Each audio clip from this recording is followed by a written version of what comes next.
I'm not a heroic folk singer with a message or a Texas Ranger who lives a high life of morality. I'm not even a mall cop. I'm just a schnook.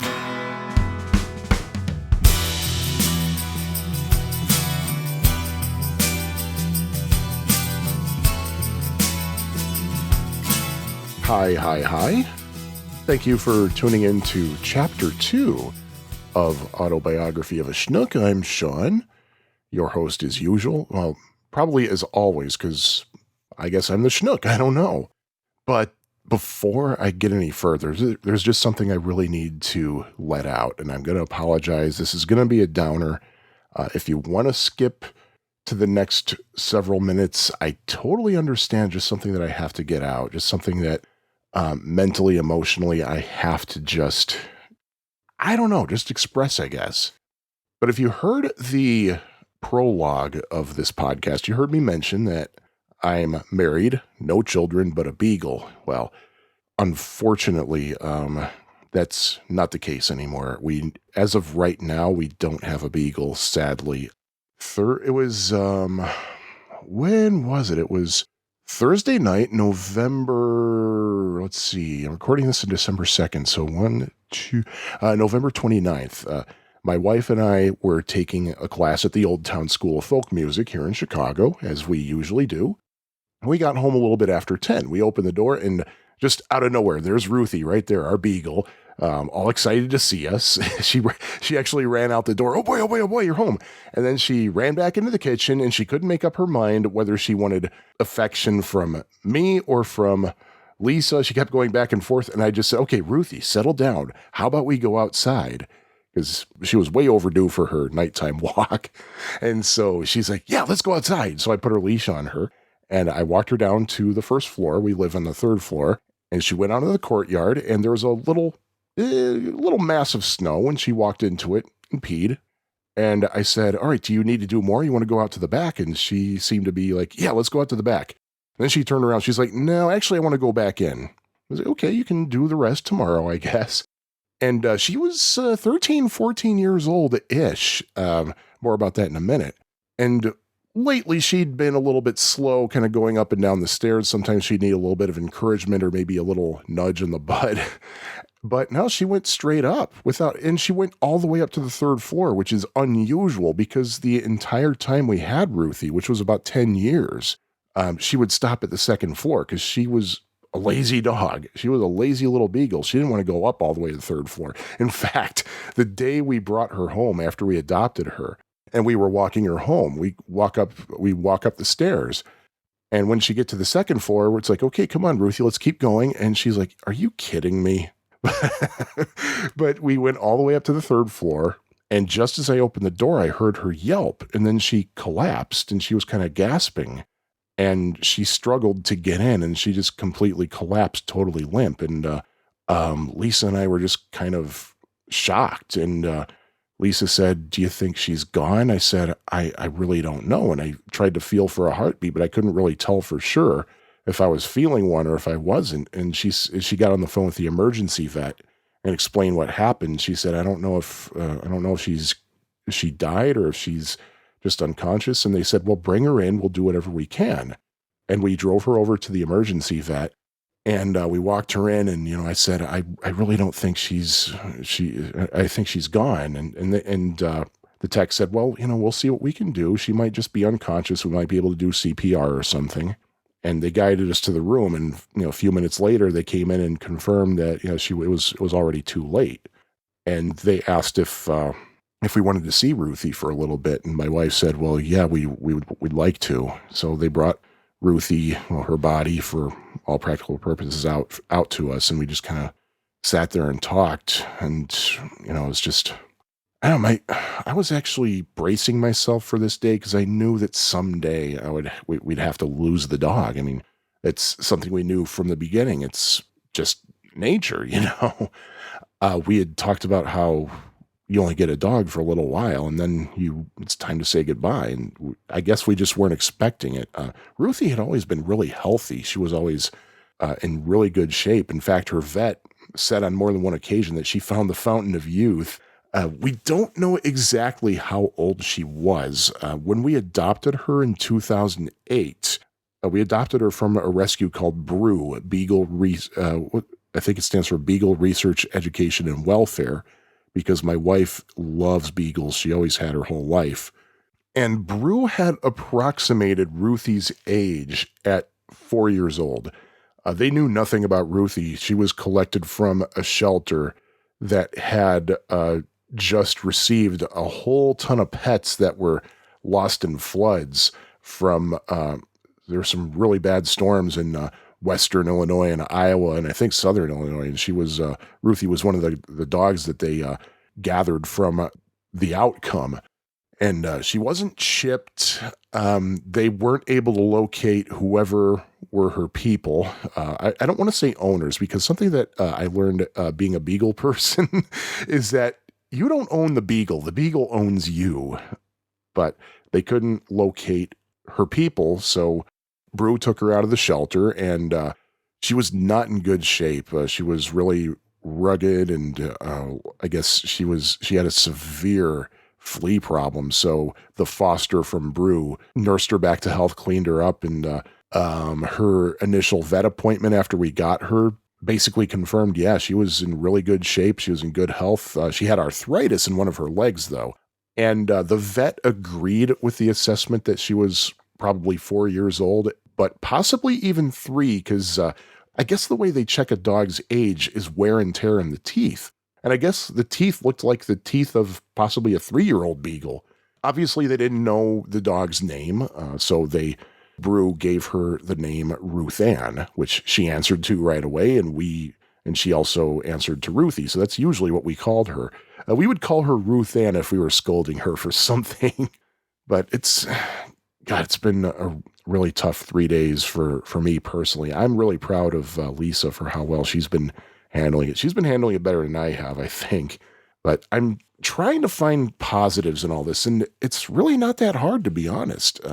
First of all, when she left this world, she was a happy little girl. She was excited to see us. Second of all, Ruthie and Lisa and I were all together. We were all together at the time that it came, so we were all there for her last moments. That was going to be a big concern for me. I'd always worried that Ruthie would have gone, say, when we were on vacation, or when Lisa was away, or we were both at work or something. But no, Ruthie basically waited for us to be together, really. So that helped tremendously, just knowing that.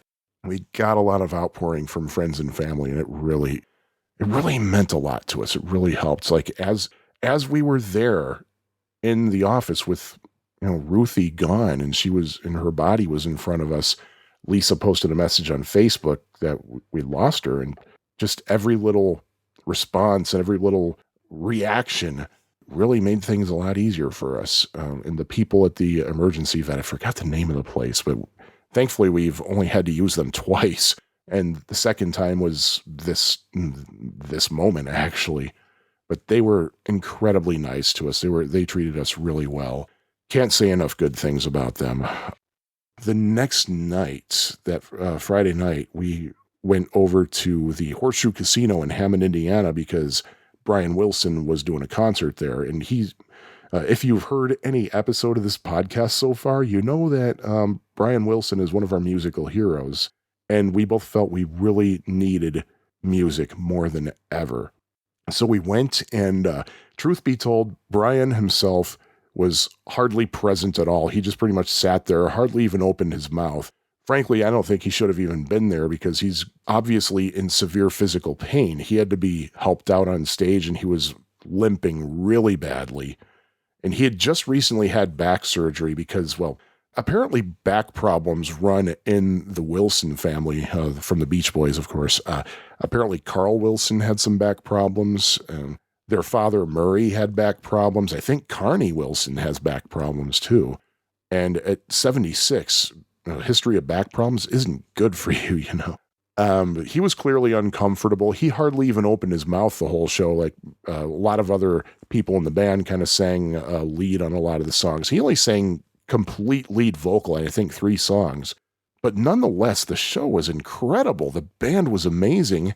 The stage setup was beautiful. It was a Christmas show, really. They did the entire Beach Boys Christmas album and a few songs off of Brian Wilson's solo Christmas album from 2005 and a few other things. It was not a typical Brian Wilson Beach Boys kind of show, but it was still, the music that they put out was just absolutely incredible. And yeah, it was 24 hours after I had lost my little doggy, my favorite little puppy, and I felt incredible. I really did. I was just so ecstatic walking out of that place. It helped me tremendously, and I know it helped Lisa a lot too. I guess another positive that we could take away from this experience is that Ruthie knew damn well that she was loved, because we were telling her all the time we were disgusting, which I guess is a good thing. We kept telling, oh, Ruthie, we love you so much. You're such a good girl. And I think she liked living with us. So she was always a happy little dog, and she slept a lot too. My wife said before we got her, she said, I want to get a lazy damn dog. And Ruthie was very lazy. When we went on the Brew website, they show you all the beagles they have that are up for adoption. And one of the little icons, they have like different icons. Like they'll have like a little house icon to indicate the dog's better in a house. They'll give you a different icon if the dog's good for an apartment. Another icon that'll tell you if the dog is good with other animals, whatever. Well, one of the icons next to Ruthie was a little icon of a couch. And the guide said that the couch indicates that the dog is a couch potato. And boy, Ruthie was such a couch potato. Really, a lot of beagles especially are just absolutely insane crazy. And we knew that going into this. And we're the kind of people who can kind of handle that, I guess. But Ruthie was a very mellow little girl. She would just kind of sleep all day. So, I mean, she would play with toys too. And she was always up for a walk. She used to love going for rides in the car, but I guess later when she figured out that if she was going for a ride, it was either to the vet or to the boarding facility. So she learned to not be too excited about going for a ride in the car. But she was such a sweet little girl too. She loved everybody. The only qualification you needed for Ruthie to love you was that you had to be a human being. That's it. She loved everybody. She didn't care about gender or race or size, any of that. It's just you had to be a human. And she was an attention slut too. She would always crave attention. Like whenever you take her for a walk, this happened many times. We'd go for a walk, there'd be two people on the sidewalk having a conversation. Ruthie would actually walk in between them and look at them and say, hey, look, I'm a puppy, give me affection. And she charmed the hell out of everybody. Oh boy. And interestingly, too, she was a quiet little girl, too. Usually beagles are known for being noisy. There's one explanation for the word beagle, that it's a Celtic word or something that means loudmouth. And that's true because most beagles use so much as flinch, they will go absolutely crazy and howl their crazy heads off. Ruthie didn't do that, though. She was pretty quiet. The only time she would ever bark or howl is when I would feed her. She was telling me, hurry up. And sometimes when Lisa would feed her too, but usually I got the most of it. And the other times she would bark is if she was approached by another dog. For some reason, this is weird. For some reason, she did not like other dogs, although she loved people. The exception was beagles. She was okay with beagles and almost as okay with basset hounds, but anybody else, forget it. She didn't want anything to do with any other dogs, but she was such a good little girl too. She was the sweetest little puppy, and I miss her terribly, and I'm always going to love her. All right, cue the violins, I know. But what else can I say other than I've known a lot of people who've gone through losing a pet, and they say, well, I'm never going to have another dog again. I can't go through that again. And let me tell you, it is incredibly hard. If you've never lost a pet, it's hard to explain how difficult it is. It's like losing any other loved one, seriously. But having said that, we are going to be getting another beagle. We had a talk years ago because we knew that the day would have to come when we'd have to say goodbye to Ruthie. So just years ago, when we knew it was still going to be at least naturally a ways off before we'd ever have to worry about that, we said, okay, here, let's talk about what to do when that time comes. And I said to Lisa, I said, I just want you to know I'm always going to want a dog. And she said, oh, me too, for sure. And even after Ruthie had already passed and we were still with her in the emergency vet, Lisa said, you want to get another dog, right? I said, oh, yeah. And she said, good, because we need one. So in the summer, most likely, is when that's going to happen. And that's the same strategy we use with Ruthie. Lisa is a teacher. And so she's off for a few days in June, all of July, and about 3 weeks in August.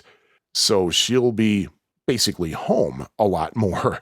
And the whole strategy that we came up with was, let's adopt during the summer. So that way somebody is going to be home during the day, and that'll help make rehoming and everything nice and smooth. You know, we'll be able to learn how the dog's going to behave, and the dog will be able to kind of learn to live with us and whatever else have you. Well, you get the point, but it's weird. I mean, right? I mean, yeah, I miss Ruthie terribly, but really the hardest thing right now is just not having a dog to reach down and scritch and give a belly rub and stuff. But we're taking the opportunity because we really need to get our apartment in better shape. We need to clean the floors and repaint the walls and everything. So we're going to be doing that. And Lisa said, we got to look at it this way. We have to make sure that Ruthie's successor is going to feel very welcome. So yeah, that's what we're going to do. But that's all I'm going to say, really. I just wanted to get that out while I could. So if you've listened to me this long, thank you. I appreciate that. Besides that, we had Thanksgiving the week before, which didn't really go so well this year. We went to New Jersey to spend the Thanksgiving weekend at my mother-in-law's house, and I hate to say it, but that was really a disaster. And maybe it's a good thing we were there for her, though, because the problem was there were some major plumbing issues in her house. At Thanksgiving, we learned that we couldn't run any water at all, flush the toilets, take showers, or anything without the downstairs toilet overflowing. And it turned out that there was some blockage in the sewer pipe outside. And of course, it was extremely difficult to find somebody to come out on Thanksgiving. We did find somebody. He did something, but it didn't take, so he had to come the next day. And thankfully, that solved the problem. But not thankfully, it cost my mother-in-law a lot of money. And she's retired now, so that was a pretty big financial burden for her. But I was so glad to be back. In fact, Monday at work, I actually looked out the window and said, thank God I'm back here. And hopefully next Thanksgiving will be better.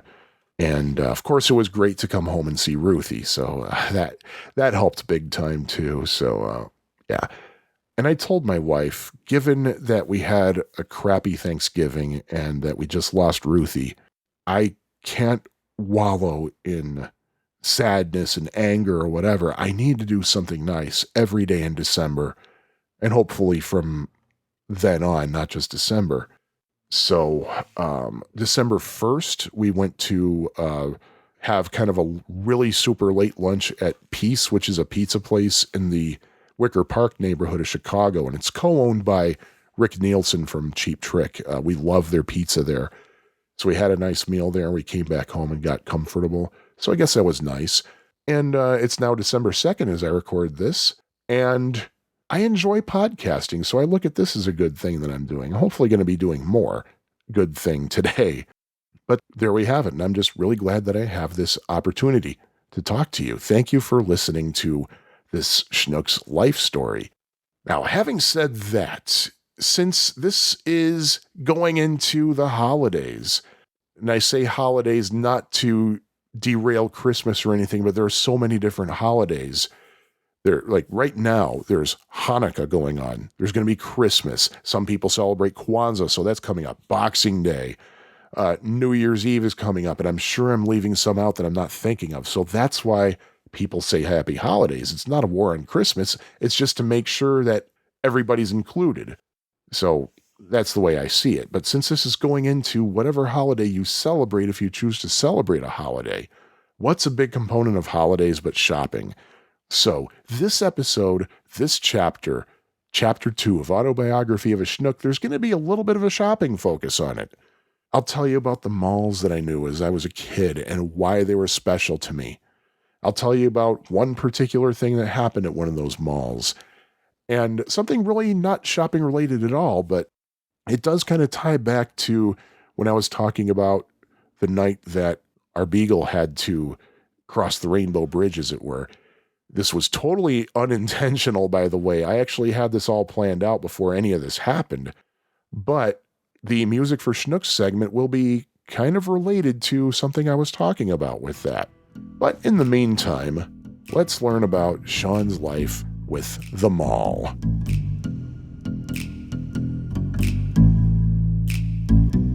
For the first 11 years of my life, I knew that there had to be somewhere, anywhere, better than the Kankakee area.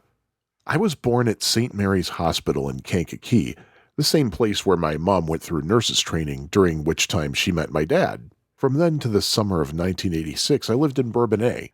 At one time, Kankakee was a major farming town and had a pretty nice downtown, but that was long before I was born, and from what I gather, it hadn't been that way since my dad was a child. I didn't like living there, and for the most part, I didn't like the people, although we had a couple of neighbors that we were good friends with and who sympathized with our dislike of the community. There wasn't much to do in greater metropolitan Kankakee, not much at all. There was a golf course in Bourbonnais called Bon Vivant, or Bon Vivant as some people called it. My dad and my brother Scott did use it frequently when the weather was nice. As for me, I was never a golf fan unless it involved a small windmill. A few miles north was Manteno, which had even less to do, but its claim to fame was and still is, I gather, the Manteno Sportsman's Club, which at the time for $80 a year you had access to their golf course and swimming in Lake Manteno among other activities, I assume. There were parks here and there where kids could play. Every couple of miles you'd happen upon a strip mall, and just over the Bradley-Kankakee border on the Kankakee side was the Meadowview Shopping Center. That was the big, and I'm doing finger quotes here, place to go if you needed to buy stuff. My mom would frequent Stewart's, which if I recall correctly is a women's clothing store, and J.C. Penney, which unlike most J.C. Penney stores contained only women's and children's clothing and a catalog redemption center, nothing else. The truly big store, and even then it wasn't all that big, was Sears across the parking lot from J.C. Penney, and at least that Sears had everything you'd expect a Sears store to have back then. My brother Scott, who was 10 years my senior, would go to Chicago Record Service for his Kiss albums.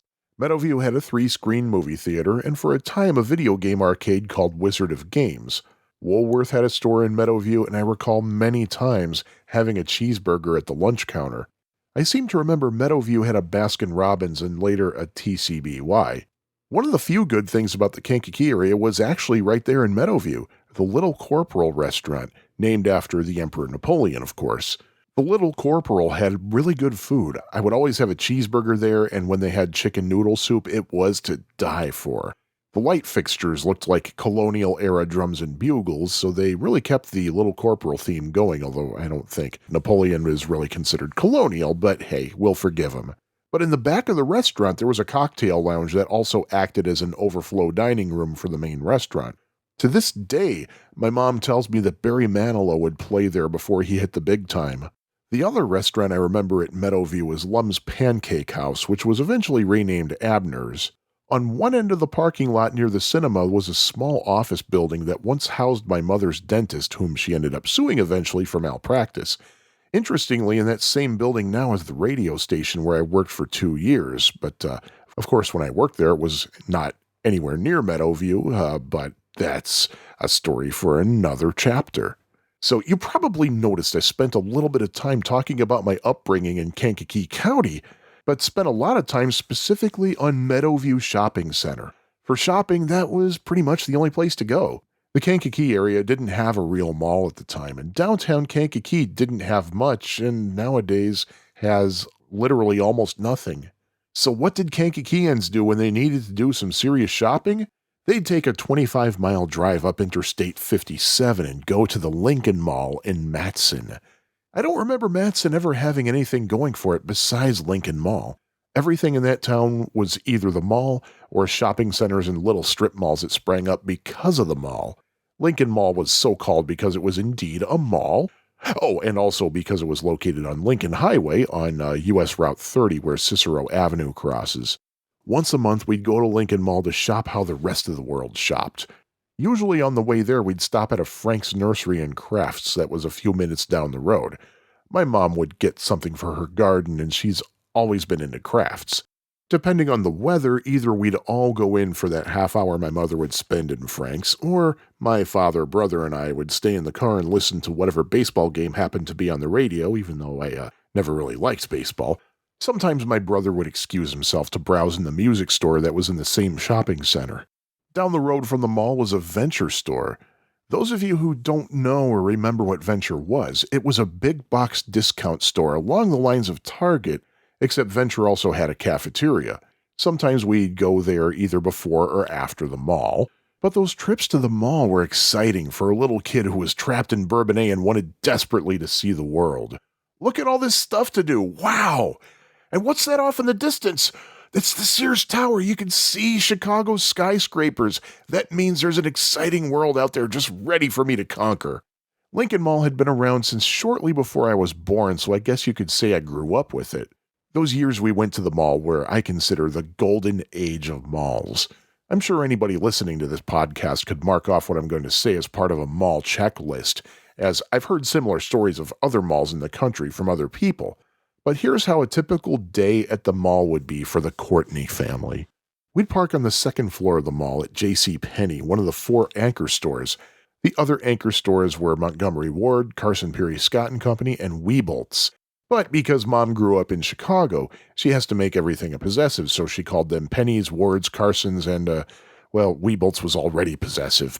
But anyway, we'd go in through J.C. Penney, although I don't really remember spending significant time there. We'd just go straight into the main part of the mall. Once we'd step outside of J.C. Penney, we'd hear festive music echoing from the Baldwin piano and organ store, where usually a random fat guy in a suit was demoing one of the organs. Mom would tell us she was going to her stores, such as Wicks and Sticks and All That Glitters. At that point, my dad, my brother, and I would do our own thing, and we'd agree on a time and location to meet Mom, usually downstairs in the seating area outside of Ward's. Scott, being 10 years older than me, was old enough to go off on his own, so usually he would, but sometimes he'd stay with Dad and me. We'd usually stop at Record Bar, which in the late 80s would become Musicland, but usually at least one of us would walk away from Record Bar with a new piece of vinyl. My dad and I would usually split a box of buttered popcorn from the caramel corn store, where we would also take in the aromas of pizza coming from the nearby Orange Bowl. When I was a little kid, there was a store I liked to visit called the Joker's Wild.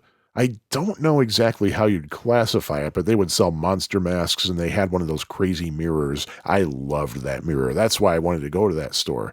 When we first went there, I was too young to know the name of the store, but I would say, I want to go look at the funnies, and Dad knew exactly what I meant. The Joker's Wild moved out probably when I was 5 years old, though, and no amount of Googling could turn up any historic information for me. As with most malls, Lincoln Mall had a corridor where there were restrooms, but down that corridor you could also rent lockers and strollers, a feature I've seen at no other mall to this day. The strollers were horse-shaped, and I definitely remember being plunked down on one of those things when I was young enough. We'd usually have lunch at the McDonald's. If any of my friends are listening, they may be surprised that reminiscing of pleasant memories would involve McDonald's. After all, I've been boycotting McDonald's since 1994. Having said that, McDonald's, I would be happy to accept you as a sponsor. Anyway, the McDonald's at the Lincoln Mall was actually really good. First of all, the food was surprisingly delicious. Second, there was a special feature at that McDonald's that I've seen nowhere else, be it another McDonald's or anywhere else. On the menu panel above the counter, there was a second-hand timer that would count a minute. There was a sign under the timer that said that from the moment you order the food, that second hand would not make a complete revolution by the time you got your food, and darned if it wasn't true every single time. But, okay, since I hate McDonald's, I do have to say something not positive. It was at this McDonald's when, at an early age, I unfortunately learned of my intolerance to onions the hard way. Let's just say it reminded me of 2 times we tried to go to my Uncle Nick's house for Thanksgiving, and If you don't know what I'm referring to, please listen to Chapter 1. By the way, it may be worth mentioning that the mall did not have a food court. All the food places were separate storefronts, but other than McDonald's and the Orange Bowl, I don't really remember what the other food joints were. For all I know, those might have been the only places where you could get what you may consider a meal, as in those days it wasn't uncommon for department stores to have their own cafeterias. For example, JCPenney had its own coffee shop where you could actually get a full breakfast or lunch. Lincoln Mall had most of the stores you'd expect to see in a mall. It had the standard mall bookstores, B. Dalton Bookseller and Walden Books, and it also had a much larger bookstore called Crocs and Brentano's. Seriously, that was a huge store, almost the size of a Borders or Barnes & Noble. For shoes, the mall had Foot Locker and Stride Rite, of course. For toys and games, there was Circus World. And of course, what would a mall have been without Chess King, Casual Corner, a Hickory Farms storefront, and the Gap? Remember the orange sign? Across the parking lot from the mall was the Lincoln Mall Cinema, but we never went there. But getting back to our typical monthly trips to Lincoln Mall, our usual pattern, which I don't think ever altered, was to enter the mall via JCPenney on the upper level, like I said before, work our way around the mall on the upper level, then take an escalator in the middle of the mall down to the second level, which, when I was a little kid, kind of scared me a little bit. But we'd work our way around the mall on the lower level and then end up back in JCPenney, and then take the elevator back up to the second floor, and as a little kid, the elevator felt kind of weird to me. Maybe we'd stop in the little coffee shop in JCPenney and have a drink or something, and then we'd leave. But let me get back to that escalator trip down to the lower level of the mall. I used to be fascinated looking down to the first floor from the second floor, especially when I was a toddler and my head wouldn't even reach the railing. I looked through the glass that had it not been there, I could have easily fallen right through onto the first floor. When you're a child that young, the height from the second floor to the first floor is pretty intimidating, especially when you also look at the ceiling. It looks astronomically high when you're that young. Perhaps that's why going down the escalator in the middle of the mall scared me when I was a wee tot. But once downstairs, there were things that were typical of malls that you just don't see anymore. There were really nice sunken seating areas made of cobblestones, of course with signs urging parents to not allow their kids to climb. There was at least one fountain where people would inevitably toss a coin. In the mall's later years, the fountains were gone and the sunken cobblestone seating areas were replaced with just flat floors with benches. The lower level of Lincoln Mall had something, though, that would shape my life for decades to come. Just a space or two away from Montgomery Ward was a place that was at first called Le Mans Speedway. Scott loved going there. I remember going to Le Mans Speedway once or twice. It was a pinball arcade. I liked playing the pinball machines, but it was too much sensory overload for my 5-year-old eyes and ears. My final assessment, I would love this place if it weren't so loud and noisy. But one day during our monthly trips, that same location was now called Aladdin's Castle, and it became a video game arcade, albeit with a decent number of pinball machines too. Aladdin's Castle couldn't have come at a better time. In 1982, I had just been introduced to the world that is video games. A visit to a Holiday Inn introduced me to Donkey Kong, Space Invaders, which I previously played on an Atari 2600 and had no idea there was a big version, as my 7-year-old self would call them at the time, and Pac-Man, sparking a Pac-Man fever in me that to this day is still infecting me. But wow, here was a whole storefront full of these games. And it seemed that over the next few years, Aladdin's Castle just kept getting bigger and bigger.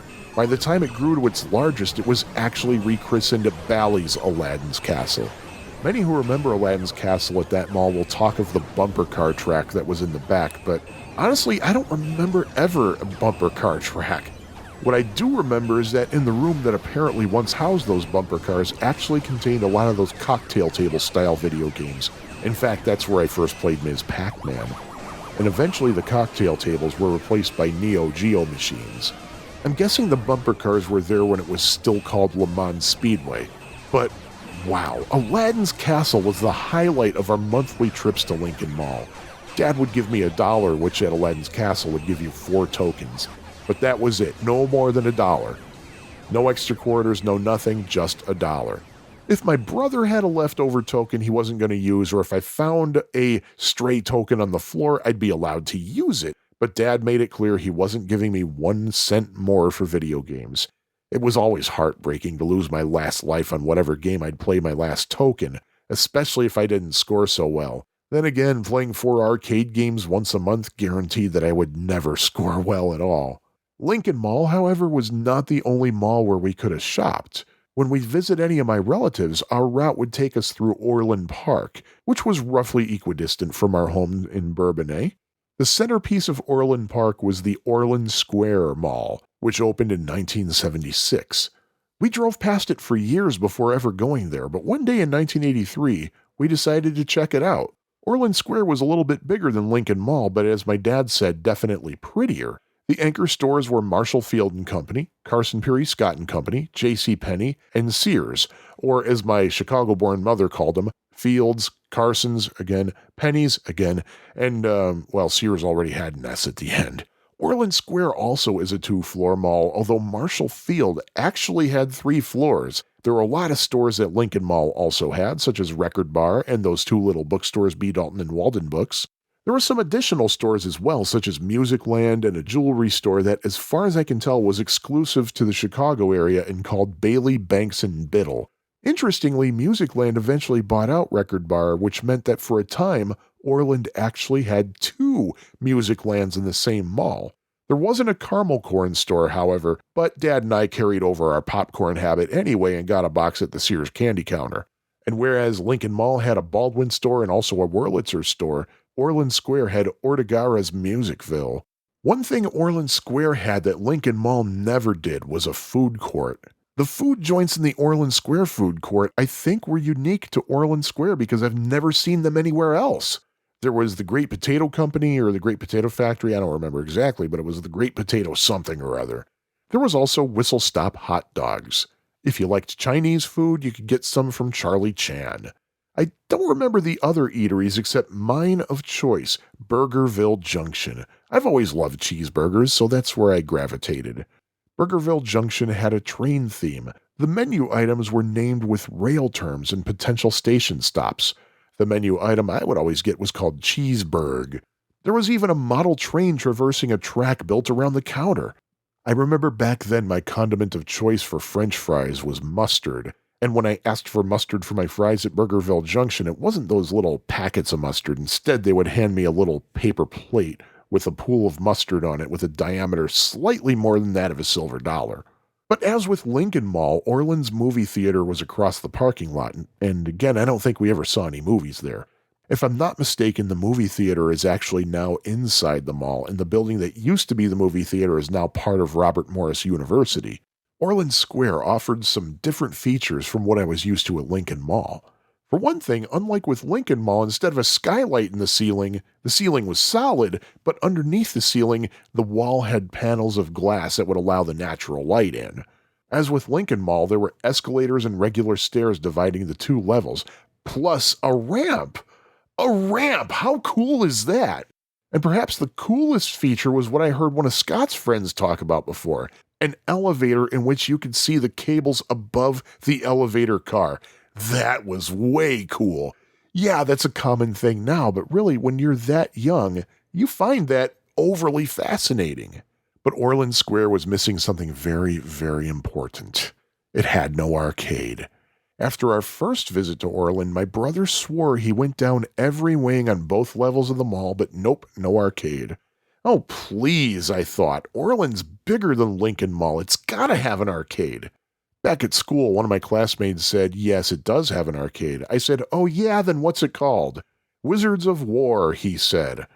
I pointed out how it's interesting that he would say there's an arcade called Wizards of War when, number 1, there's a popular video game called Wizard of War, and number 2, the arcade in Meadowview was called Wizard of Games. But he swore up and down that Orland had a video arcade called Wizards of War. The next time we went to Orland Square, my dad actually asked a worker on my behalf if there was an arcade in the mall. She confirmed that indeed there was none. Ah, drat. Somehow, though, I was able to accept that. You would think that I would have thrown a temper tantrum or something, but nope. Thankfully, the trips to Orland Square didn't seem to replace our monthly trips to Lincoln Mall, so I still got my monthly fix of 4, or if my dad wanted to play a game of Ms. Pac-Man, 3 arcade games. In late July 1986, that dream of getting the hell away from Kankakee came true when we moved to Joliet after my dad got a job there a year or so before. Alas, with that move to what I saw as the promised land came an end to our monthly trips to the Lincoln Mall. Now that we lived somewhere worth living, we had not a mall but two malls, Jefferson Square and Louis Joliet Mall. Jefferson Square, so called because of its location on Jefferson Street, the busiest street in town, was a pretty dinky single-level mall. It only had two anchor stores, Weebolt's and Montgomery Ward. Most of the stores were typical mall stores, although I don't remember most of them, honestly. I'm pretty sure Jefferson Square had both B. Dalton and Walden books, of course. And because I'm a music guy, I remember there was a Music Land, which by that point had become extremely overpriced. And there was also another record store called Pumpkin Charlie's, which had a selection that was both very limited and very overpriced. The mall's movie theater was inside the mall, and next door to the cinema was an indoor miniature golf course. Did the mall have an arcade? Yup, that game place. But by the time we moved to Joliet, most of the games that I liked playing were phased out, and I didn't really like the newer games. So to me, having that game place was as good as not having a place to play video games at all. Then there was Louis Joliet Mall, which was way out west on the outskirts of town, bordering Plainfield. This was the much better mall, in my opinion. Still just one level, but a lot more to do.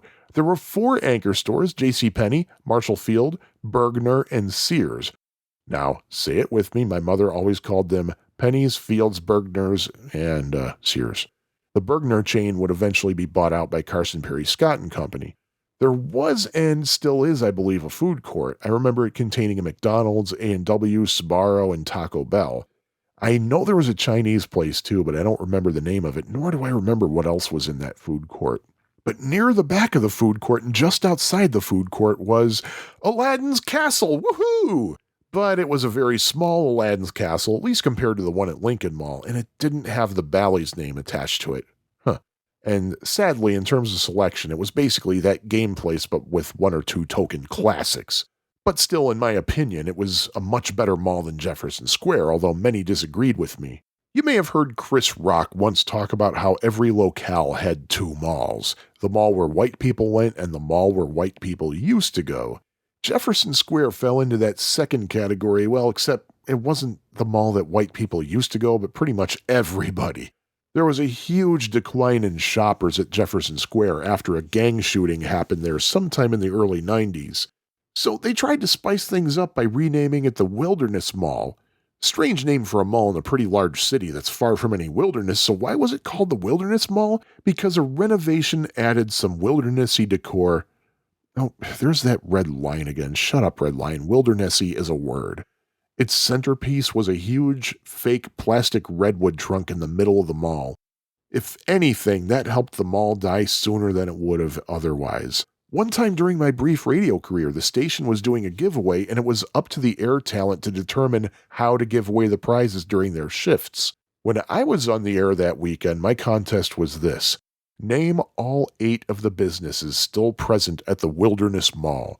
I stopped there on my way to the station that day and actually took notes. I think it was the late 90s when the mall completely died, and all that's left now is the Menards that took over Weebolt's.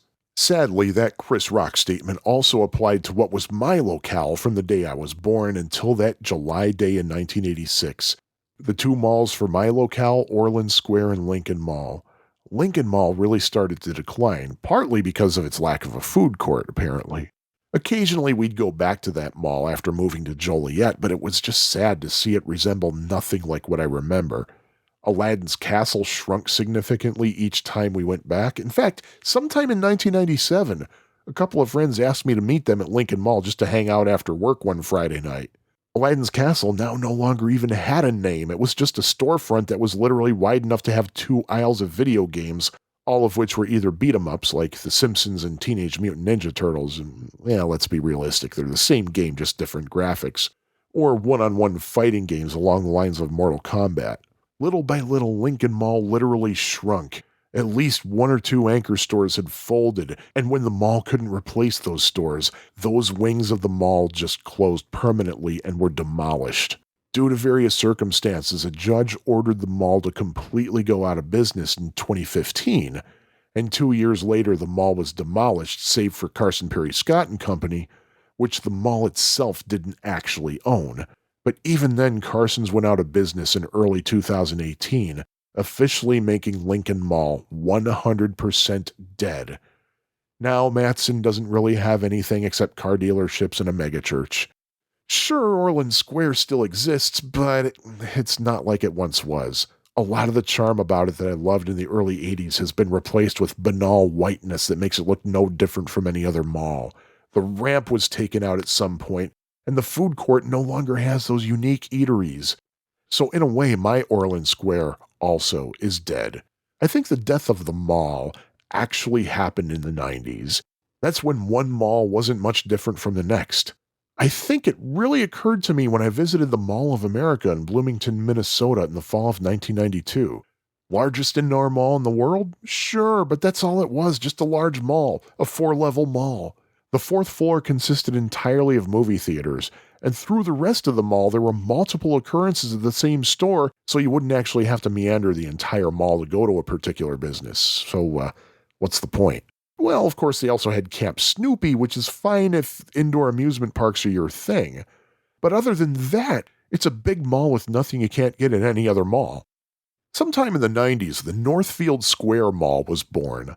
Located in Bradley, Northfield Square finally gave the Kankakee area a sorely needed place to shop with stores that, well, people have actually heard of.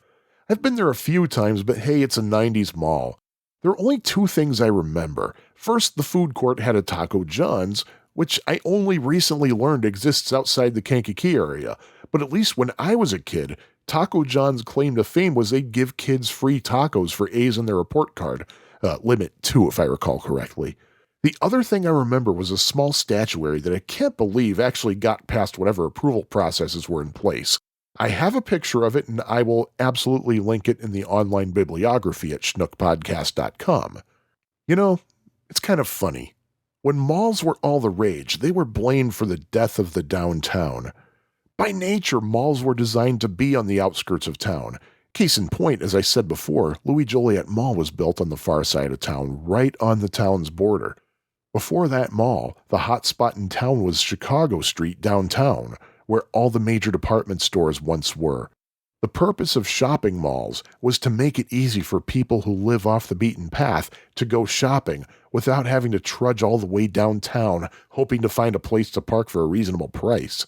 Unfortunately, the birth of malls encouraged the stores to leave Main Street for the suburban indoor shopping centers.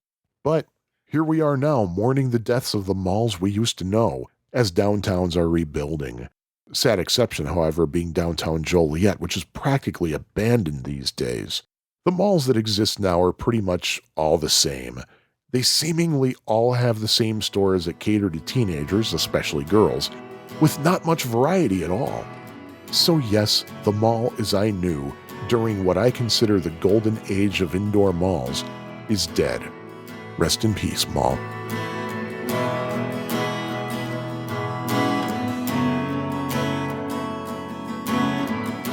Wow, I have some really fond memories of both Lincoln Mall and Orland Square. Interestingly, the memory that I have the most detail of is from when I wasn't even 5 years old yet. Somehow I remember it very, very well, enough that I can tell the story. So for this next segment of Chapter 2, I will take you back to the late 1970s, with Sean as a budding schnook at the tender age of almost 5.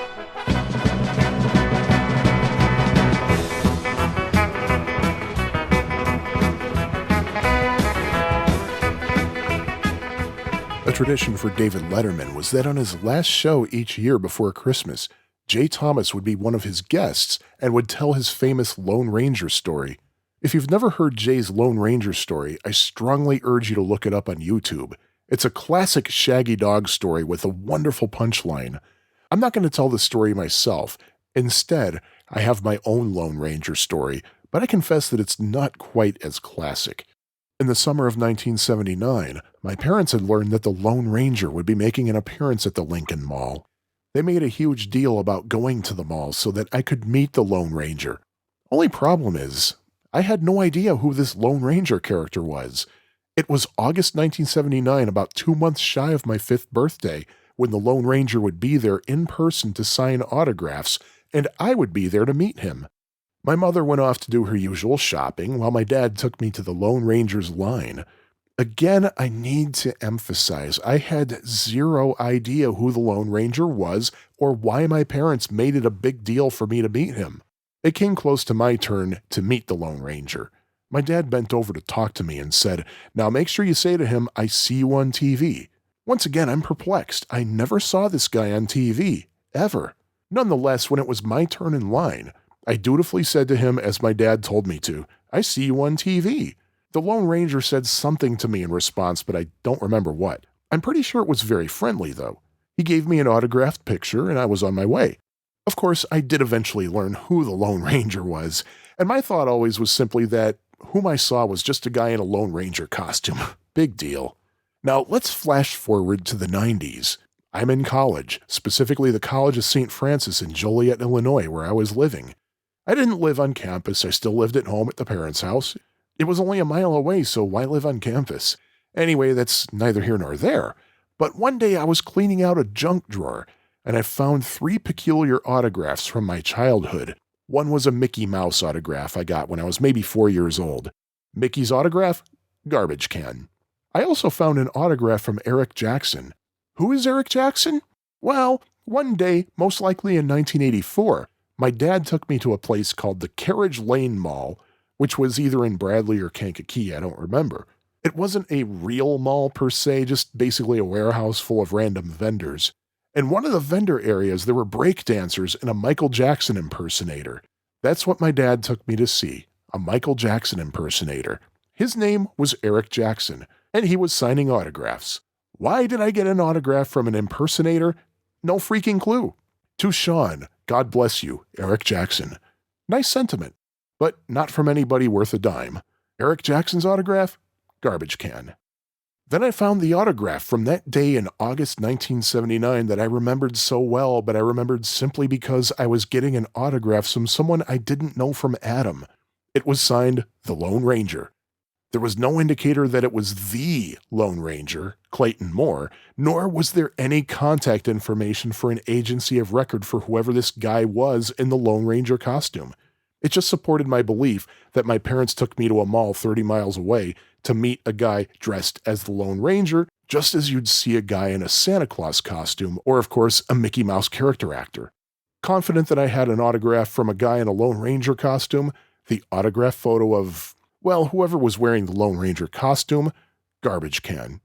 It only makes sense that since we skipped 2 decades for this flashback, we should skip 2 decades again. Let's talk about sometime in or after 2010. I've become an adult long since I met that guy dressed as the Lone Ranger. I'm married and living in Chicago. Lincoln Mall was a special place for me in the 70s and 80s. I Googled Lincoln Mall in hopes of finding perhaps some vintage pictures of the mall. But what did I find?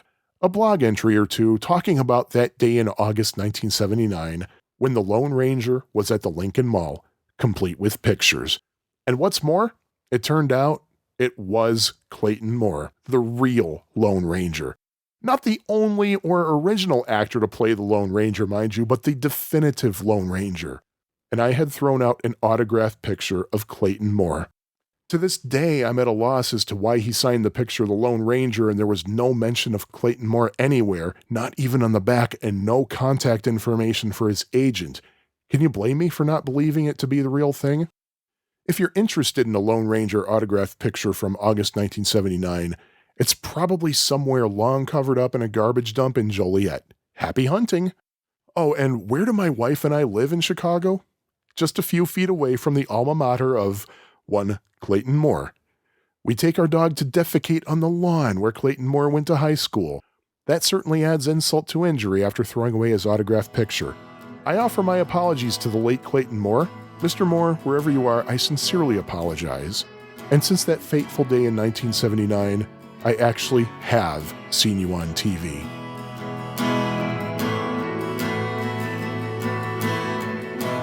As I look back on that time and think about meeting the Lone Ranger at a time when I had no idea who the guy was, I realize in the past 44 years, I never once made an effort to watch the Lone Ranger's TV show or even listen to the old radio shows before Clayton Moore was even the Lone Ranger. The only time I ever really saw the Lone Ranger was in a Happy Days episode, as far as I know. All I know is that the Lone Ranger was a character who lived his life with very high moral standards, and Clayton Moore did as well. He felt that if he was going to be out in public portraying this hero to little kids who wants to do the right thing at all times, then by golly, he should do the same thing in real life. And I guess that's kind of what I want to do too. I just want to, I guess I want to be known as a good guy. I want to be known as someone who makes people happy, especially if it involves music. So having said that, yes, this was a contrived transition into Chapter 2's Music for Schnooks, and this time it's going to be about something that I hold very near and dear to my heart. If you walk through the doors of 4545 North Lincoln Avenue in Chicago on a Thursday night, you'll find a crowd of people, most of whom playing instruments, participating in a sing-along. Your ears will be treated to a raucous rendition of Down by the Riverside, Sloop John B., The Wait, or perhaps When Summer Begins, Wild Mountain Time. Near the building's entrance, you can see guitars that were owned by Big Bill Broonzy and John Lennon, and one of Pete Seeger's banjos with one of his trademark "This Machine Destroys" messages. Traverse that building or the main building across the street any day, and there will be classes in progress where people learn how to play oud, choreograph some dance moves, or collaborate on an arrangement of a song by Wilco or the Grateful Dead. And for the time being, the same things might be going on at 909 West Armitage Avenue, just a short ride on the CTA Brown line from the Lincoln Avenue buildings. This is the Old Town School of Folk Music. Steve Goodman, John Prine, Roger McGuinn. If one or more of those names sound familiar, you have the Old Town School to thank for helping them get started. Speaking of McGuinn, if you're a fan of his, you may remember that he talked about the school on his Live from Mars album from 1996. In fact, that's how I first found out about the Old Town School. Yes, I was 21 years old. Yes, I never heard of the school before. What do you want from me? I was just a young, ignorant, recent college grad from the burbs. I didn't know what was going on in the city. But hey, the fact that I never heard of it certainly meant that it must have closed long ago, right? Well, I guess what I already said kind of gave it away that no, it did not close, and yes, it is still open. But flash forward 9 years, specifically August 2005. My wife and I were living in New Jersey, but we were attending Beatlefest at the Hyatt Regency O'Hare. Meanwhile, the Clio Theater in Clio, Michigan suddenly closed, which meant that Brian Wilson's scheduled concert there had to be rescheduled at a different venue. By a serendipitous coincidence, the show was rescheduled for the Park West in Chicago while Lisa and I were in town. We were driving down Armitage Avenue down the street from the Park West, and we passed a building with a sign on it saying Old Town School of Folk Music. Wow, I guess it still exists. Lisa and I had often talked about how we wanted to move to Chicago. Well, I knew that when the time came, I had to take a class at the Old Town School. Whom am I kidding? It'll be years before I'll be able to move to Chicago. So flash forward again, 7 months. Well, wouldn't you know it, I find out I'm starting a new job in Chicago in May. Due to various circumstances, I can't take an Old Town School class, but I do see a songwriting workshop on the schedule for only $25. Well, that's something at least. Specifically, the workshop was called Write a Great Song in 20 Minutes, or something along those lines. Spoiler alert, I couldn't. Something about the vibe in the building, a former library, the classroom, the students, the instructor, something about those vibes told me I was in the right place. I knew that as soon as Lisa and I were back on our feet, I'd be taking regular classes here. A little over a year later, I signed up for my first course, Chicago Blues Harp 1. I've always loved blues, and I had really been wanting to learn how to play harmonica. You can imagine I was pretty excited to take this course until the Old Town School called me to say they couldn't get enough enrollments, so they had to cancel the course. I had 3 options: refund, credit, or switch to another course. I told them, let me sleep on that, I'll look through the course catalog and I'll call you back. As I browsed through the catalog, I noticed something that somehow eluded me when I signed up for the blues harp class: Beatles Ensemble.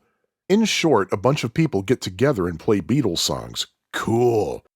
That year, the ongoing theme was the Beatles' US albums, and this session would be the American version of Rubber Soul. Faster than you can say Norwegian wood, I called the Old Town School and told them to sign me up for that immediately, if not sooner. It was just in time for the first meeting of that session.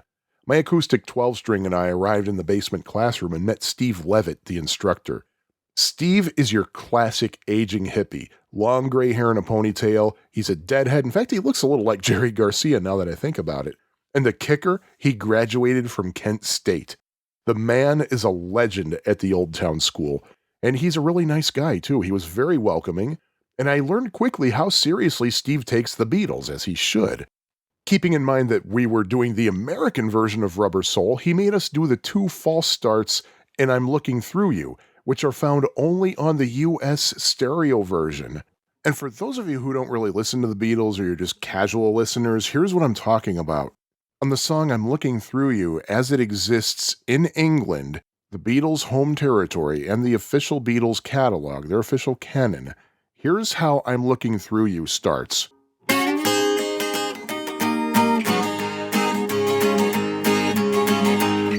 Something like that. For some reason, though, when Capitol Records released it in America, on the stereo pressing on the album, not the mono pressing, but the stereo pressing, there are a couple of false starts. First you hear this, and then nothing, and then you hear, and then the song goes on like expected. So that was kind of odd, and it just shows how seriously Steve took the Beatles that he made us do those 2 false starts. In fact, one of the other students in the class told me that when they did Magical Mystery Tour, Steve went so far as to include Death Cab for Cutie, a song by the Bonzo Dog Doodah Band that was featured in the Beatles' disastrous 1967 TV special.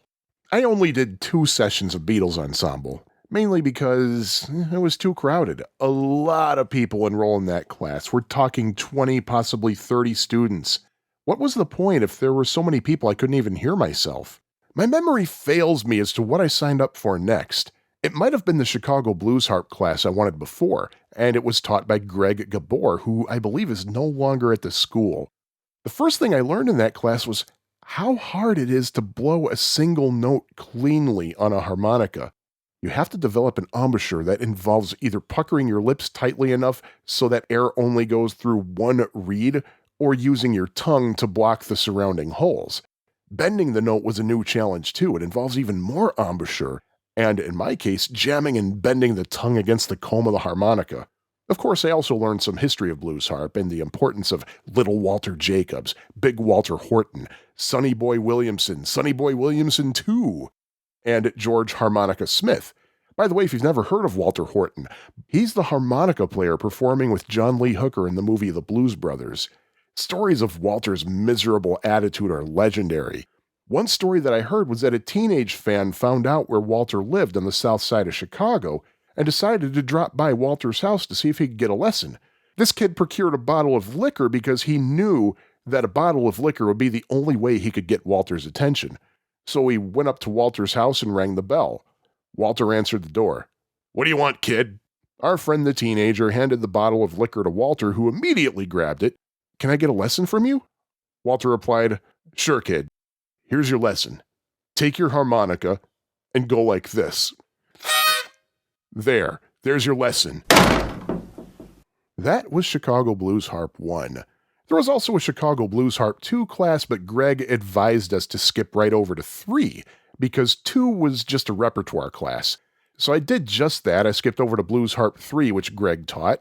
And during this class, I heard stories of Joe Falisco, who was, and as far as I know, still is, in charge of the blues harmonica program at the school. From these stories, I concluded that Joe must have been quite a fascist when it comes to playing harmonica. You must practice all the time because he wants you to learn the music. Bring a recorder to class so you can further reinforce yourself. Well, actually, the school always recommends bringing a recorder to class. It's important not just to play the notes, but also to play them right. And on. He sounded like a hard ass.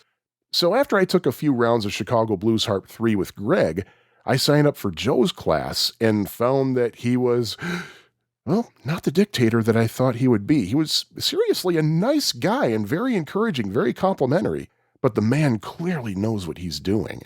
Joe is actually a blues harp legend. He makes and sells custom modified harmonicas, and apparently is one of maybe 2 people on the face of the earth who can play any song using any diatonic harmonica. Speaking of which, that's another thing you learn early on. Generally, there are 2 types of harmonicas you might encounter in your blues harp world, the most common being a diatonic harmonica. And diatonic harps play 1 chord when you blow, and a chord a 5th away when you draw. For example, I have here in my hand a B-flat diatonic harmonica, which means when I blow, it's going to play a B-flat chord. When I draw, it's going to be a 5th away. So a 5th from B-flat, you go B-flat is 1, C is 2, D is 3, E is 4, and then F is 5th. So when I draw, I should hear an F chord. Typically, the key of the song dictates which harmonica you're going to use. If this song is in E, then you're going to use an A harmonica. Why not an E harmonica? Well, because E harmonicas play E chords and B chords, but in a standard 12-bar blues tune, you're going to require mostly E and A. So an A harmonica is going to give you those A and E chords. Diatonic harmonicas have most of the notes in their respective scales, and to play the missing notes, that's when you have to bend the note. So if you're playing a B-flat harmonica but drawing it, which means you should get every note in the F scale, you can't. You're going to want to play a B-flat or a B in the F scale, so you have to use some bending techniques with your tongue and your embouchure, as they call it. And it comes out something like that. Then there are chromatic harmonicas, which have all of the notes of a scale, hence the term chromatic. Chromatics also have a button on the side. You push the button and the key goes up a half step. There's the button, and notice that when I play this thing, it's going to go up half a step when I press the button.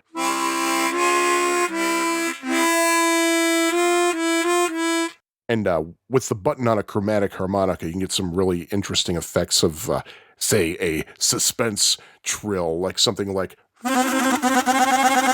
And because of that button, instead of just 2 chords, a chromatic harmonica can actually give you 4 chords. It's usually the key of the harmonica when you blow, and then the minor the next whole step up when you draw.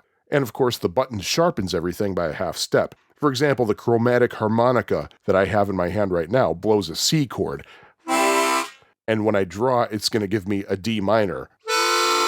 Well, actually, it might even be a B diminished, now that I think about it, but let's just call it a D minor. And if I hold the button down and I blow, it's going to be a C sharp major, and then a D sharp minor when I draw. And these harmonicas, the chromatics, that's usually what Stevie Wonder uses, and that's what John Lennon used on Love Me Do. Another thing about Joe Falisco's classes, he has a 3-piece backup band consisting of a drummer, a bassist, and a guitarist. The guys in the band, Shoji Naito in particular, they're all expert harp players too. One day, Joe handed the lesson over to one of the guys in the band. I don't remember who it was, but it wasn't Shoji. But his lesson was how to play blues on a chromatic harmonica. The song he used for demonstration was B.B. King's The Thrill Is Gone.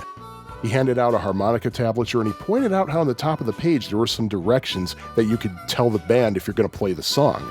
Someone in class said, if you're playing blues harp and your band doesn't already know The Thrill Is Gone, then you have a serious problem. But the reason for the backup band was that all of Joe's classes start with a play-along with the band. He'll ask if anybody wants to play, and those who do will take turns with the microphone, usually playing whatever piece of music they were assigned to learn for the class. You'd tell the band how to play. I never did learn all those special terms, but thankfully they always knew what I wanted them to play just on the title of the song. Then you'd play along, and Joe would take notes on a small sticky note and hand you his notes when you're done. Oh, and one thing I almost forgot to mention, Joe's classroom actually had a few rows of seats on risers for an audience. He actually welcomed people just to stop in and watch the goings-on, which was always cool. But enough about blues harp. I found myself mainly taking songwriting classes for a while because I'd always been interested in writing songs. During high school and college, I wrote some pretty lame ones, but I wanted to get an extra boost. First, I took a class called Songwriting Made Easy, taught by Shelley Miller, who's a definite fixture at the Old Town School. In addition to songwriting, she also teaches guitar, and runs various ensembles, mostly female-centric. I remember two things in particular about the first day of this class. For one thing, one student proudly announced that she brought wine for everybody, to which I responded, "Let's get drunk and write songs. What could possibly go wrong?" It's not uncommon at the Old Town School for someone to share wine or beer with the rest of the class. The other thing I remember about the first day was Shelley assuring us that, despite the name of the class, the songwriting would not be easy. And she wasn't kidding either. She apologized and explained that she wasn't responsible for naming the course. And I don't think any of us ever had the guts to perform any stuff we wrote during that course. Then there was Songwriting 3, the creative process. Despite the number, you didn't have to take Songwriting 1 or Songwriting 2, but once again, I think it was the case that the instructor was not the one who actually named the course.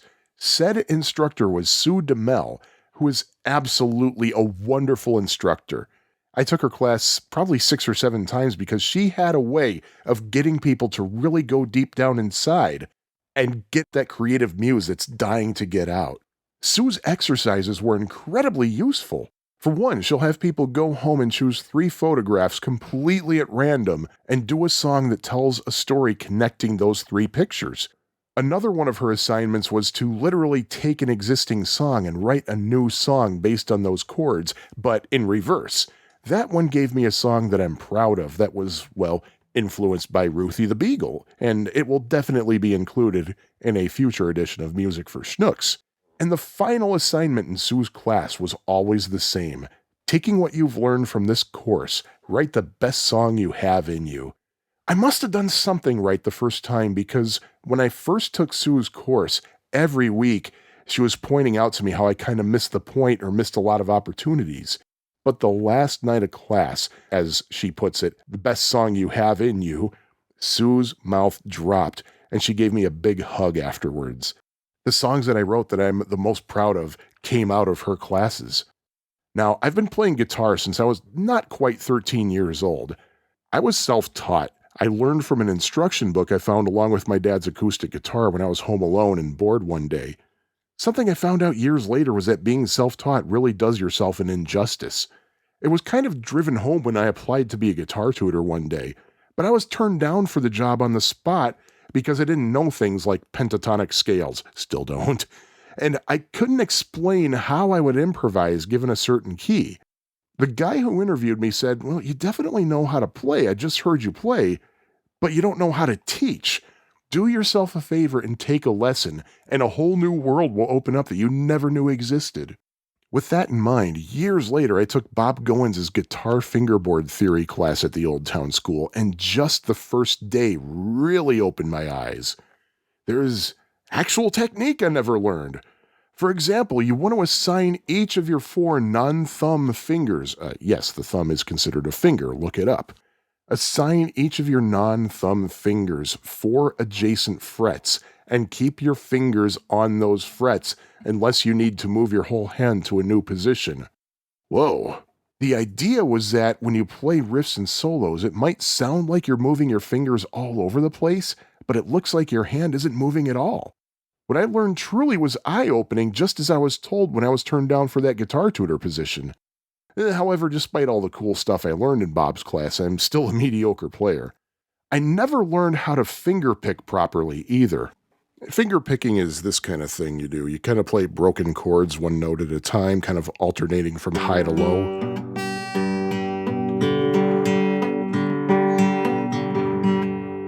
It's also hard to do on a 12-string. When I play acoustic guitar, I usually reach for a 12-string because I don't know. I just don't like playing acoustic 6-string guitars because the sound just, I don't know. It's just not all there. A 12-string to me sounds much fuller than an unamplified 6-string, so that's kind of why I gravitate toward the 12-string. But anyway, I took Mike O'Toole's fingerstyle class. He taught the Travis method, which is the standard in fingerpicking. But unfortunately, I still can't fingerpick worth a darn. But then again, it might be that I just didn't practice enough. His main goal in that class was to get us to be able to play all of Kansas's Dust in the Wind by the end of the course. I was one of only 2 students in that course, and neither one of us could get all the way through. Mike was totally understanding because there are some really hard finger-picking patterns in there that require a lot of stretching that you really got to get your fingers used to. Mike told us that when Dust in the Wind first came out when he was a teenager, you didn't really have to play much of it at all to get the girl. He said that everybody felt the song was very deep and introspective, and just the fact that you would want to play a sensitive song was enough to make the girl go crazy for you. The last night of class was shortly before Christmas, so for the last meeting, he taught us a simpler version of fingerpicking that would work for songs like Feliz Navidad, like say something like this.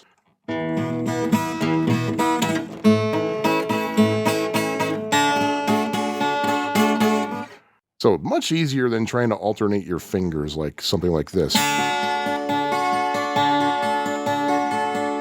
And that's probably the best I ever fingerpicked right there. But anyway, the Old Town School also offers private lessons. I did take a few piano lessons, having taken lessons throughout college, but I just kind of lost interest, so I didn't re-up for more lessons. Having said that, I often do consider one-on-one lessons for drumming, because I really would love to learn how to play drums. The only problem, though, is I don't have my own drum kit, and I'm sure the other tenants in my building are thankful for that. So I'm not sure how exactly I would practice, but I can always look into it. And of course, there are the ensemble classes. You already heard me talk about Beatles Ensemble, but I've been involved in many other ensembles. Beach Boys, Monkees, Neil Young, Psychedelic Garage, whatever else have you. I usually switch between bass and regular guitar, depending on the need. Except for the Beatles Ensemble, it does seem that there's unfortunately always a dire need for drummers. They don't really sign up for these courses for some reason. Coming up in the beginning of 2019, Lisa and I are going to be venturing into Queen Ensemble. I really hugely respect Queen, but I'm not really a fan. But man, you cannot beat those vocal harmonies, so we're really excited about it. What more can I say other than I love the Old Town School of Folk Music? It's a wonderful nonprofit. However, a lot of people are worried about the state of the school. Things have been changing and not for the better ever since new administration took over a few years ago. Course costs have increased steadily, causing enrollment to decrease along with it. It was announced recently that the school's building on Armitage Avenue that I mentioned earlier would be put up for sale to raise about $10 million in funds, which outraged a lot of Old Town School devotees because it would mean courses that start shortly after work wouldn't be accessible to people who work downtown, because there's no way they'd ever get to the Lincoln Square location on Lincoln Avenue in time. And some instructors would undoubtedly be losing their jobs. However, a grassroots campaign has resulted in management agreeing to hold off on listing the building for sale, at least until March 2019. And over the next few months, they're going to examine ways to fix some problems, and hopefully that will preclude putting up the building for sale. Perhaps most disturbing was that it was recently announced that non-faculty staff would be laid off, and those in danger can apply for a severance package. Put all this together, and it seems that there are some problems that those on the inside have been seeing ever since the new management took over.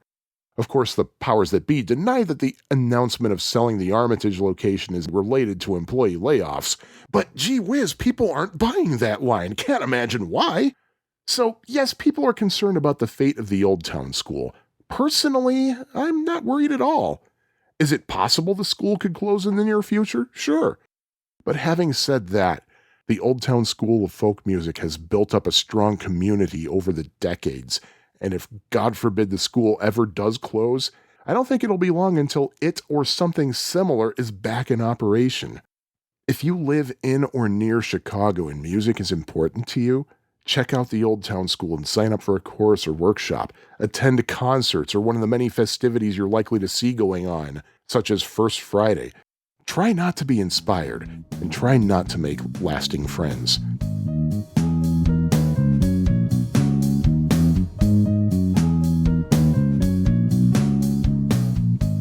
Well, thank you for allowing me to get that seeming commercial for the Old Town School of Folk Music out. Was it meant to advertise? I don't know, not really, just to give you a glimpse into what this schnook feels about music, really. It's a non-profit, so it can't really commercially advertise, I guess. I'm just someone who loves that place very much.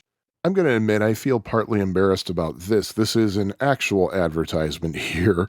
Autobiography of a Schnook now has a Redbubble store. There will be a link to that in the online bibliography at schnookpodcast.com. Schnook spelled Schnook. Currently, you can get Autobiography of a Schnook notebooks, stickers, I think shirts even? Tote bags, because I feel this podcast might have an NPR vibe, so why not have an Autobiography of a Schnook tote bag? But enough me trying to literally sell this podcast. You can reach out to me at autobio@schnookpodcast.com over email, and my Instagram and Twitter handles are both Schnook Podcast.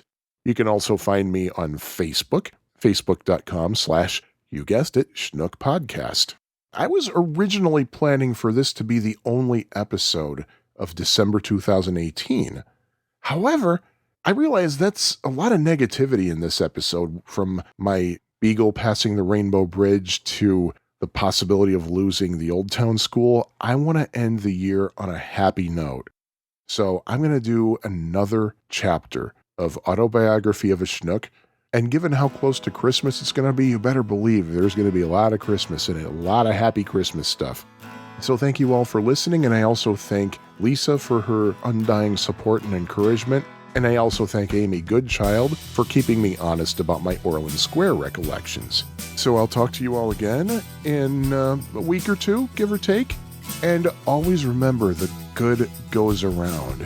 And that's why I'm going to do another chapter for this month, because I want some goodness out there and I want to try to help give it to you. All the best, my friends.